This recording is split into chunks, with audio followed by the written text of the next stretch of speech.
দুটা ঘোড়া হয়।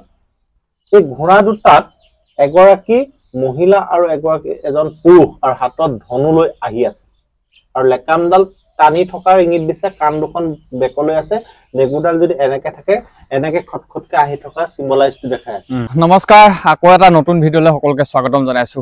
আকৌ আজি আহিলো এতিয়া ঐতিহাসিক জয়দৌল আৰু এফালে আছে জয়সাগৰ পুখুৰী। আৰু আপোনালোকক এতিয়া জনাম যে জয়দৌল কেনেকৈ হৈছিল বা কোনে বনাইছিলে, কেনেকুৱা কি কথা একদম এটা এটাকৈ আপোনালোকক দেখুৱাবলৈ চেষ্টা কৰিম। ভিডিঅ'টো চাই থাকিব শেষলৈকে, অকণমানো স্কিপ নকৰি। অকণমান দীঘলীয়া হ'লেও ভিডিঅ'টো চাব, খুব বেছি ভাল পাব, মানে জানিব পাৰিব ইয়ালৈ আহিলে কি কি চাবলগীয়া আছে। জয়দৌল বা জয়সাগৰ পুখুৰীত ইয়ালৈ আহিলে কি চাবলগীয়া আছে বা আপোনালোকে চাই কেনেকুৱা ধৰণৰ কি বুজি পাব, আৰু কোনোবা ঠাইলৈ ফুৰিবলৈ যোৱাৰ আগত সেই কথাখিনি যদি জানে তেতিয়া খুব বেছি ভাল লাগে। তো ভিডিঅ'টো চাই থাকক শেষলৈকে। আমি বৰ্তমান জয়দৌলত আছো আৰু জয়দৌল জয়মতীৰ স্মৃতিত বনোৱা হৈছিল। তাত জয়মতীৰ স্মৃতিত স্বৰ্গদেউ ৰুদ্ৰসিংহই জয়সাগৰ পুখুৰী খন্দোৱাৰ লগতে 5টা দৌল নিৰ্মাণ কৰিছিল। আৰু এই দৌলত থকা স্কাল্পচাৰ্ছ বিলাক আমি চাওঁচোন কি আছে। এই তলৰ যিটো বেছ দেখা পাইছে, দেখিছেনে? এইটো অক্টাগনেলকে বনোৱা আছে নে এইটো দীঘলকে? আৰু এইবিলাক যে দেখিছে এনেকে যে আছে, এইবিলাকক জংঘা বুলি কোৱা হয়। জংঘা বুলি কোৱা হয়। আৰু এই জংঘা বিলাকৰ এই গেপটোতে এই অংশটো যে দেখাইছে বুৰঞ্জীমূলক কিছুমান পৰিঘটনা ইয়াত খোদিত কৰা আছে। কেনেকে সেই পৰিঘটনা বিলাকৰ লগত মিল আছে, ইয়াৰ যিটো স্কাল্পচাৰ্ছ আছে সেই স্কাল্পচাৰ বিলাকে এটা পৰিঘটনা দেখাই আছে। চাওঁচোন এই পৰিঘটনা বিলাক কি, অৰ্থাৎ বুৰঞ্জীমূলক বুলি বহুতে ক'ব খোজে এই পাৰ্টৰ এই অংশবিলাক, কাৰণ চিকাৰৰ লগত জড়িত হৈ আছে সেইফালে। আৰু এইফালে চাওক, এইফালে এটা ঘোঁৰা হয়, দুটা ঘোঁৰা হয়। এই ঘোঁৰা দুটাত এগৰাকী মহিলা আৰু এজন পুৰুষ আৰু হাতত ধনু লৈ আহি আছে আৰু লেকামডাল টানি থকাৰ ইংগিত দিছে। কাণ দুখন বেকলৈ আছে। নেগুডাল যদি এনেকে থাকে এনেকে খটখটকে আহি থকা সিম্বলাইজটো দেখাই আছে। আৰু সেই পজিশনৰ পাছত এই মানুহজন যে দেখিছে, এজন মানুহ হালি পেলাই এনেকে ভৰি আগলে এটা ভৰি দি এটা পাছলে দি এটা লাখুটি লৈ এনেকে হালি পিঠিত কিবা এটা বান্ধি বেশ ধৰি থকাৰ বেশত আহি আছে এই গছজোপাৰ ফাললৈ। এইজোপা গছ, এই গছজোপাৰ ফাললৈ আহি আছে। আৰু এই গছজোপাত এগৰাকী মহিলা এনেকে পাক খাই থকা এটা দাগত এনেকে ৰৈ থকা দেখাইছে আৰু এজন এইফালে ৰৈ থকা দেখাইছে। কিজানি এইটো পৰিঘটনা হয় নেকি, যেতিয়া গদাধৰ সিংহই ভেক ধৰি এই জয়মতীক ওচৰলৈ আহিছিল আৰু লগত আহিছিল ডালিমী আৰু এই ভেক ধৰি পেলাই যেন কিবা এটা যেন কৈছে, সেই পৰিঘটনা স্কাল্পচাৰটোৰ লগত মিল আছে। ৰ'ব মাজতে মই অকণমান কনফিউজন এটা মানে মানস দা সুধিম। মানস দা, এই যে আপুনি এতিয়া ক'লে এই যে মানে দুজন আহিছিলে ঘোঁৰাত উঠি, গদাধৰ আৰু ডালিমী লগত আহিছিল বুলি কৈছে, আমি কোৱা শুনো আৰু মানুহৰ মুখে মুখে কোৱা শুনো বা নগা পাহাৰৰ পৰা গদাধৰ অকলেহে আহিছিলে বুলি কোৱা। এইটো মানে কথাটো কি, মই কনফিউজ হৈ গ'লো। কথাটো এটা আছে, এনেকুৱা এটা পৰিঘটনা চাওক। সেই সময়ত গদাধৰক বিচাৰি ফুৰা হৈছে। গদাধৰ সিংহ ক'ত আছিল? গদাধৰ সিংহক মানে ধৰি অংগসুত কৰিব লাগে। চাওদাং সকলে চোৰাংচোৱা সকলো পঠাইছে।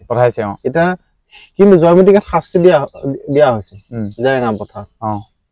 এতিয়া জয়মতীৰ ওচৰলৈ যেতিয়া গদাধৰ সিংহ আহে, কাৰ ভেক ধৰি আহে? নগাৰ ভেক ধৰি আহে। যদি নগাৰ ভেক ধৰি আহিব লগা হয়, অকলে এজন ব্যক্তিয়ে যদি নগাৰ ভেক ধৰি আহে, সহজতে মানে ধৰা পেলাব পাৰিব নাই যে এই মানুহজনে কিবা এটা ভেকহে ধৰি আহিছে। পাৰফেক্টলি এজন মানুহ তেওঁৰ লগত লাগিব নাই? লাগিব। তাৰ কাৰণে ডালিমী কথাটো আহি পৰিছে। আৰু সেই ডালিমী এই কথাটো আহি যেতিয়া পৰিছে, ঘোঁৰাত সেইটো চিম্বলাইজ হৈ আছে যে এজন পুৰুষ এগৰাকী মহিলা। মহিলাগৰাকী তেতিয়াহ'লে কোন হয়? স্বৰ্গদেউসকলে চিকাৰ কৰিছিল। এইপিনে যিটো আলি আছে খৰিকটীয়া আলি, এই বৰ আলিত গৈ খৰিকটীয়া আলি হৈ নগা পাহাৰত চিকাৰ কৰিছিল। বুৰঞ্জীয়ে বিভিন্ন পৰিঘটনা চিকাৰৰ কথা কৈ থাকে। আৰু এই চিকাৰৰ লগত জড়িত চাওকচোন, ঘোঁৰাৰ পিঠিত উঠি ধনু আৰু এনেকৈ এই হৰিণাৰ জাকটোলৈ আক্ৰমণ কৰি থকা পৰিঘটনা দেখা পোৱা গৈছে। আচৰিত কথাটো হ'ল কি যে এতিয়াও এই ভিউটো যেন এনেকুৱা হৈ আছে যেন এটা ডাঙৰ হৰিণাই আগলৈ যাব বিচাৰিছে পাছত কোন আছে চাইছে সেই পাছলে চোৱা দৃষ্টিনন্দন যিটো ভিউ ভয়াতুৰ যিটো ভিউ পলাব লাগে যিটো ভিউ সেই ভিউটো এই স্কাল্পচাৰটোত দেখা পোৱা যায় তাৰ উপৰি এইফালে যদি আমি কেনেকে যদি চাই যাম সবচে আচৰিত আৰু এটা কথা উটৰ ব্যৱহাৰ উট যে ব্যৱহাৰ অসমত সেই সময়ত যে হৈছিল বা এই উটৰ এটা দুটা উট আৰু এইপিনে ঘোঁৰা এনেকে দেখা পোৱা যায় গছবিলাকৰ যিটো ডিজাইন এটা বিশেষ উল্লেখনীয় যেন 3D হৈ আছে 3D টাইপ গছৰ পাতবিলাক একদম পুৰা এনেকে যেন লৰি থাকিব আৰু গা গছডালত যেন এই ডালবিলাক কেনেকে সংমিশ্ৰণ হৈ গোটেই গছজোপাত এনেকে আছে সেই কথাবিলাক পৰিৱৰ্তন দেখা পাই আছে গায়ন শৈলী এনেকে যে বজাই থাকে সেইটো বস্তু এটা কথা বৰ দুখ লাগে এইবিলাক ইমানেই খৰ গৈছে এটা সময় ইয়াত যে কি আছিল মানুহে গমকে নাপাব একদম স্লাইডটো একদম মিহি হৈ যাব মানে উপযুক্ত সংৰক্ষণ অতি প্ৰয়োজন হৈ আছে এই মুহূৰ্তত আৰু ইয়াৰ পৰা অকমান ভাগি যোৱাও দেখা গৈছে সেই অংশটো গা দল বুলি কোৱা হয় আৰু এই গা দলৰ মৌ বিন্যাস সাৰহিতে বস্তুটো বনোৱা হৈছে গা দলটো আৰু নীলাচল পদ্ধতিৰ লগত কিছু মিল আছে বুলি কোৱা হয় আৰু ওপৰ অংশ বীজক অম্লক কুম্ভক